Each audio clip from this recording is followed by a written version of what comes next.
डरपोक सास बहू। जिगर और बलराज अपने अपने ऑफिस के लिए निकल जाते हैं, जिसके बाद तानिया और उसकी सास घर के काम में बिजी हो जाती हैं।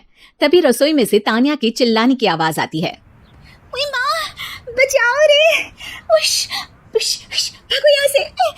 तानिया की आवाज सुनकर उसकी सास भी वहाँ आ जाती है। अरे क्या हुआ? और इस तरह स्लैब पर चढ़कर क्यों बैठी हो? उस छिपकली की वजह से। है? छिपकली? अरे कहाँ है छिपकली? ऐसा बोलते हुए तानिया की सास भी डर कर स्लैब पर चढ़ जाती है। अरे जब इन छिपकलियों को घूमने के लिए हमने दीवार और छत दी है, फिर ये हमारे घूमने की जगह पर क्यों उतर आती है? मुझे क्या पता, सामने बैठी है, आप ही पूछ लो ना, साथ में भगा भी देना।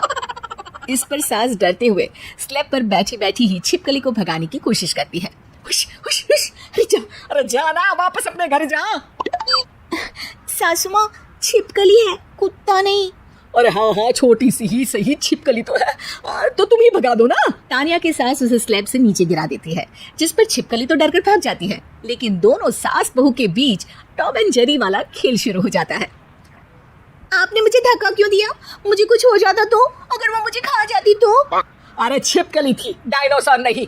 हाँ, सिर्फ छिपकली ही थी, और आपको उससे डर नहीं लगता तो खुद क्यों नहीं भगा दिया? अरे तेरे होते हुए अगर मुझे काम करने पड़े, फिर बहू होने का फायदा क्या है? इसी तरह सुबह से शाम हो जाती है। जिगर और बलराज भी ऑफिस से घर वापस आ जाते हैं, लेकिन सास बहू की तू मैं खत्म नहीं होती। आज इस सभा का मुद्दा क्या है? मम्मी ने मुझे छिपकली के सामने फेंक दिया। अरे वाह मेरे डरपोक, मुझ पर 30 साल से शेरनी जैसे हुक्म चला रही हो और एक छिपकली से डर गई। इस पर दोनों बाप बेटे हंसने लगते हैं, जिसे देखकर सास बहू एक दूसरे की शक्ल देखते हुए अब अपनी लड़ाई भूलकर उनसे लड़ना शुरू कर देती है। अरे आप ना ज्यादा बत्तीसी ना दिखाओ, नहीं तो शेरनी के एक पंजे से 32 के 32 दांत बाहर निकल आएंगे। अपनी माँ की इस बात पर अब जिगर अपने पापा को देखकर हंसने लगता है। अरे क्यों पापा, आ गया स्वाद? अभी आपको भी आएगा स्वाद।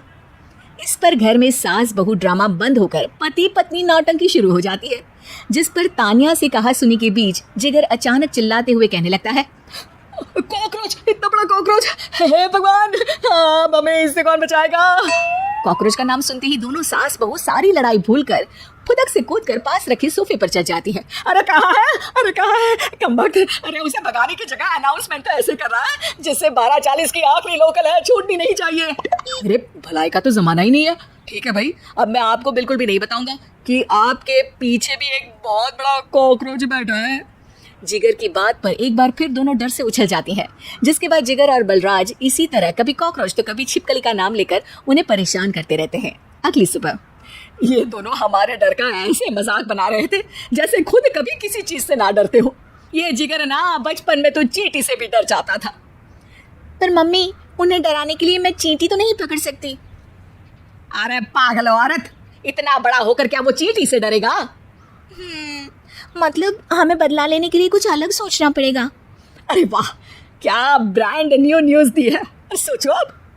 दोनों बहुत देर तक जिगर और बलराज को डराने के लिए अलग अलग तरीके सोचती हैं, पर किसी भी अंजाम तक नहीं पहुंच पाती। जिस पर तानिया की सास उससे कहती है, हम उन्हें नहीं डरा सकते, पर अपना डर तो खत्म कर ही सकते हैं ना। अगर हमारा डर खत्म हो जाएगा तो फिर वो अपने मजे के लिए किसे डराएंगे और इसी तरह उनका पचका हो जाएगा। हाँ, नाइस आइडिया, पर मुझे इससे डर क्यों लग रहा है? सास की बातों से डरते हुए भी वो दोनों अपने डर को खत्म करने के मिशन पर लग जाती है, जिसमें पहला कॉकरोच सामने आते ही वो डर कर भाग जाती है। हमसे ना हो पाई मम्मी, इससे आप ही निपटो ना। अरे क्या आप निपटो, साथ चल, नहीं तो तेरे ऊपर ना छिपकली गिरा दूंगी। हाँ बस, हाँ, पहले छिपकली पकड़ कर तो दिखाओ। अरे यार चल ना। इस पर दोनों भगवान का नाम लेते हुए एक वाइपर लेकर कॉकरोच के पास जाकर डरते डराते उसे भगा देती हैं, जिसके बाद उनमें थोड़ी हिम्मत आती है और वो दिन ब दिन एक एक कर अपने हर डर पर काबू पाने लगती हैं। कुछ हफ्तों बाद, वाह मम्मी, आइडिया तो मस्त था। अब कॉकरोच हो या उसका बाप, मैं किसी से नहीं डरती। अरे शाबाश, और मैं छिपकली हो या उसका पूरा गैंग, सबके छक्के छुड़ा दूंगी। पर मम्मी जी, उससे पहले किसी को सबक सिखाना है। उसी रात जब बलराज और जिगर टीवी देख रहे होते हैं तो दोनों सास बहू प्लान बनाकर छुपके से उन पर नकली छिपकली और कॉकरोच फेंक देती है, जिसे देखते ही वो दोनों अपनी जगह से उछल खड़े होते हैं। अरे माँ, ये छिपकली कहाँ से आ गई? ओह, इस कॉकरोच को मेरे ऊपर से हटाओ ना। अरे क्यों बेटे, कैसे माँ याद आ गई? जब माँ को डर लग रहा था तब तो बहुत खिल्ली उड़ा रहे थे। ससुर जी, कॉकरोच से तो हम जैसे डरपोक डरते हैं, फिर आज आपको क्या हुआ? दोनों हंसने लगती है, जिससे जिगर और बलराज को भी उनकी गलती का एहसास होता है।